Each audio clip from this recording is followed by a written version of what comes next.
মহাগ্রন্থ আল কুরআন হল মহান আল্লাহ তাআলার কালাম, যা আল্লাহ আমাদের কাছে পাঠিয়েছেন জীবন বিধান হিসেবে। পৃথিবীর প্রতিটা মানুষ তার জীবনের প্রতিটা পদক্ষেপ কিভাবে নেবে তা কুরআনে বর্ণনা করা হয়েছে।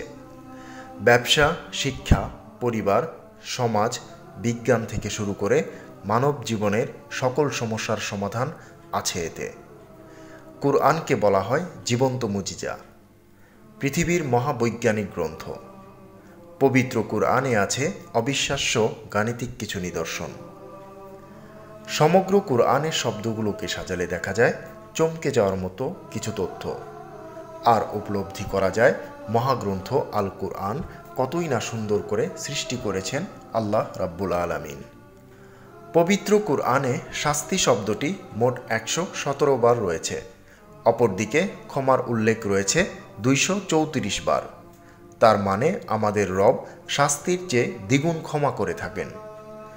এ দ্বারা তিনি যে রহমানুর রহিম বা অসীম দয়ালু তার প্রমাণ রাখেন। এরপর রয়েছে আল্লাহ বললেন বা তিনি বললেন এই কথাটি, যা পবিত্র কুরআনে আছে 332 বার। অপরদিকে তারা বলল এই কথাটিও আছে 332 বার। দেখুন, যতবার কোনো সমস্যা বা প্রশ্ন এসেছে মহান আল্লাহ ততবার সমাধান বা উত্তর দিয়েছেন। কত সুন্দর সামঞ্জস্য রেখেছেন আল্লাহ তার বাণীতে। আশ্চর্য কিছু মিল রেখে আরও কিছু শব্দ হলো পৃথিবী বা এই দুনিয়া 115 বার আছে। মৃত্যুর পরের জীবন বা আখিরাত একই সমান 115 বার আছে। শয়তান শব্দটি এসেছে 88 বার। ঠিক একই সংখ্যক বার আছে ফেরেশতা শব্দটি। বেহেশত শব্দটি আছে 77 বার। অন্যদিকে দোজখ শব্দটিও আছে 77 বার। জাকাত শব্দটি আছে 32 বার। অপরদিকে জাকাত দেওয়ার ফলে যে মঙ্গল হয় এই মঙ্গল বা বারাকা শব্দটিও আছে 32 বার। গ্রীষ্ম শব্দটি এসেছে 5 বার। একই সংখ্যক বার এসেছে শীত শব্দটি। সচ্ছলতা শব্দটি আছে 26 বার। দারিদ্রতা রয়েছে তার ঠিক অর্ধেক অর্থাৎ 13 বার। পবিত্র আল কুরআনের আরও কিছু অবাক করা বিষয় হল নারী বা মহিলা শব্দটি রয়েছে 23 বার। ঠিক একই সংখ্যক বার রয়েছে পুরুষ শব্দটির উল্লেখ, যা প্রমাণ করে আল্লাহর কাছে নারী ও পুরুষের সমান গুরুত্ব।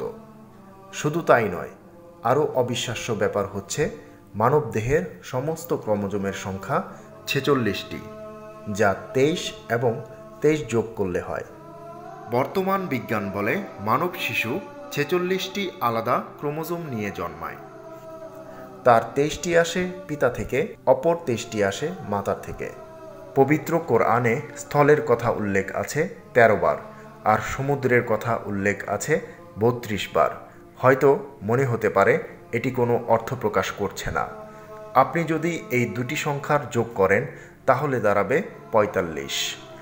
এই যোগফলের শতকরা হিসাব করলে 13 শতকরা দাঁড়াবে 28.88 ভাগ এবং 32-এর শতকরা হবে 71.11 ভাগ। অনুমান করতে পারছেন এই শতকরা হিসাব কি বোঝাচ্ছে? পৃথিবীর মোট স্থলভাগের পরিমাণ 28.88 ভাগ, আর পানির পরিমাণ মোট পৃথিবীর 71.11 ভাগ, যা কিছুদিন আগে বিজ্ঞান আমাদের জানিয়েছে। কোনো মানুষের পক্ষে কি সম্ভব এত সুন্দর গাণিতিক হিসাব করে ছন্দ মিলিয়ে একটি গ্রন্থ লেখা? এই রকম আরও অসংখ্য বিষয় আছে যা আপনাকে মানতে বাধ্য করবে পবিত্র কুরআন মহান আল্লাহ তাআলার বাণী এবং জীবন্ত মুজিজা।